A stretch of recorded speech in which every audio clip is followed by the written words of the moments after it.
ফসল সব নষ্ট হয়ে গেল আল্লাহ, পানি দে আল্লাহ, পানি দে। সম্পূর্ণ ভিডিওটি বিনোদনের জন্য, দয়া করে কেউ সিরিয়াসলি নেবেন না। কি ব্যাপার, সামনে একজন মনে হয় যে বসে কান্দাকাটি করছে, ঘটনাটা কি? আচ্ছা গিয়ে দেখি তো এটা কে, চিনা চিনা মনে হয়। ও কি খবর চাচা, মন খারাপ কেন? বাচ্চা আর বলো না তোমরা, কেন কি হইলো কি? খুব কষ্ট করে আবাদ গুলো লাগাইছি বাচ্চা। দেখো ভিউতে এক ফুটা পানি নাই, বুঝলে কি পরিস্থিতি। তাই তো, ধান তো মরে তো শেষ। এখন বলো আমার কৃষকের কি এই ধান ছাড়া কোনো কিছু আছে? তা নাই তা নাই। এত টাকা সার বীজ সব জিনিসের দাম বাড়তি, পানি দেননি কেন? পানি সিরিয়ালে পাইনি বা, এত সিরিয়াল? ধান হয়ে গেছে বা তলে থেকে পানিও উঠেছে না সেই পরিমাণ। খুব কষ্ট। আর তো দেখেননি বা, তুমি তো জানেনি মাঝনা বিটিটা গিয়ে দিল কি কষ্ট করে, এদিকে তো দেখেননি বারে কি পরিস্থিতি এগুলো। কি অবস্থা, ধানের শিশি বাড়ায়নি, পানি নাই। পানি দেওয়া আল্লাহ, পানি দেওয়া একটা আল্লাহ। কি অবস্থা, পানি নাই, পড়ন নাই, কি একটা অভাবের মধ্যে পড়ে গেছি বা। মন খারাপ করে না, কারণ যে তাপদাহ চলো হয়, যে রোদ, পানি দিলেও পানি থাকে না, না কি এগুলো জমি, এই রোদেই সম্পূর্ণ শুকায় নাই, ধান গুলো মরে কি অবস্থা, একাকার হয়ে গেছে। এটা যে এই যদি এই ধান না হলে খাবে কি? হ্যাঁ, দুঃখ করে না, দুঃখ করে না।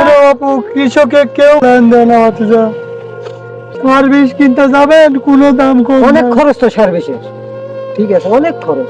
একটা বিঘা মাটির 20 মণ করে ধান হয় বাতিজা। এখন তো যে পরিস্থিতি, নামাজ বাদ দিও না বন্ধু, এপারের চেয়ে ওপারের জীবন বেশি সুন্দর। হয়ে আছে জোরে মনে হয় 3 মণও পাবো না। তো আমার নিজের জমি লাই বাতিজা, রাস্তা ওপারি কালামের জমি দেখো, এই ধানটা খুব সুন্দর তো। ওর বাড়ির মোটর বাঁচতে মোটর 200 করে টাকা দিতেন বাঁচতে। তো বলে যায় যে আমার মোটর খেলে আমার জমি আবাদ হবে, তাহলে থেকে পানি উঠে জানা দিতে পারবে না বাঁচতে। এই জমিতে আমার খরচ কত বাঁচতে জানেন? কত কত? ধরো বীজের খরচ হবে 5,000, আলাদা দেওয়া লাগছে 1500, কত হইলো 6,500। 6,500 বিছন কিনা লাগিছে ধরো 2,000 টাকা, 8,500। 8,500। আর জমির দাম, জমির দাম জমি লিজে বাড়া 4,000 টাকা দিয়া 12,000, 12,500। ধান করতে পাবে। দেখো যা পানি লাগানো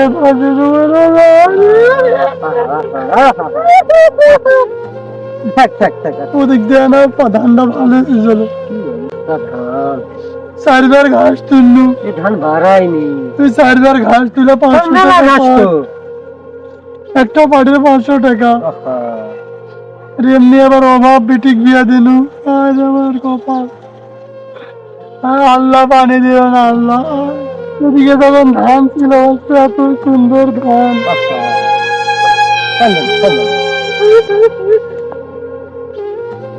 এই ধান গুলো আবার কি হবে? ধান আমি চিন্তা করো যে জমি এলা কি বেচা দেবো, আমার 4-5টা চাল পাল যা হয়েছে ওইটা নিয়ে আলহামদুলিল্লাহ পড়া লাগবে, কারণ আকাশের বৃষ্টি নাই, আর এই যে মোটরের নিচে তো পানিও নাই, এই পানি ছাড়া তো আবাদও হবে না। আকাশের বৃষ্টি যদি হতো তাহলে পানিটা চলে পারে। মন খারাপ করার দরকার নাই, আল্লাহর কাছে কান্দাকাটি করো, পানি টানি হতে পারে। হ্যাঁ, এই এত টেনশন করার দরকার নাই, যাই যেভাবে দিছে এইভাবে চলবে। আমার কাজ হোক বাপু, তুমি থাকো বাপু, আমি গেলাম।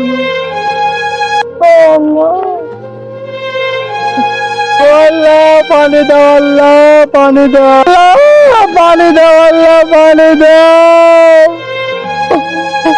আল্লাহ, আমার ফসল সব নষ্ট হয়ে গেল আল্লাহ, পানি দাও আল্লাহ, পানি দাও। হাই গাইস, ভিডিওটি ভালো লাগলে লাইক, কমেন্ট, শেয়ার এবং পেজ হলে ফলো, এবং নতুন নতুন ভিডিও দেখতে আমাদের এসবি সদীপ চ্যানেলটি সাবস্ক্রাইব করে পাশে থাকবেন। ধন্যবাদ।